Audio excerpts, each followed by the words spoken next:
Pemirsa, sebanyak 19 pengaduan ditangani oleh Satgas Pemberitaan Pemilu terkait dengan Pilkada 2024. Sebaran wilayah tertinggi Jawa Timur, Jakarta, Maluku Utara, Sulawesi Selatan, Sumatera Selatan, Sumatera Utara, dan Nusa Tenggara Timur.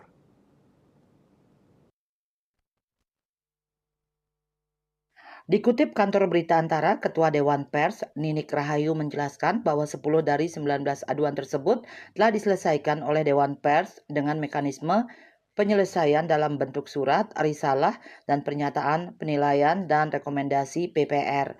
Kemudian lanjut dia satu kasus dalam penugasan ahli pers dan saat ini terdapat 7 kasus yang sedang diselesaikan oleh Dewan Pers.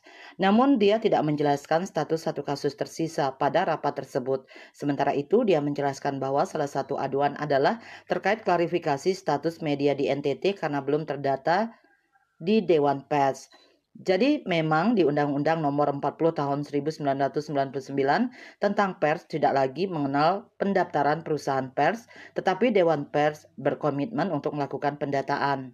Selain itu, dia mengatakan bahwa terdapat aduan mengenai wartawan yang menjadi anggota tim kampanye salah satu pasangan calon seperti di Jawa Timur. Dewan Pers memutuskan bahwa yang seperti ini adalah pelanggaran serius terhadap kode etik jurnalistik pasal 1 dan 3 dan wartawan itu harus mundur dari profesi selama pilkada.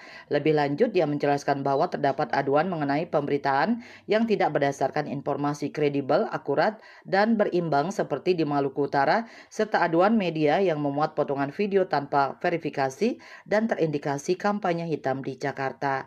Bali Post melaporkan.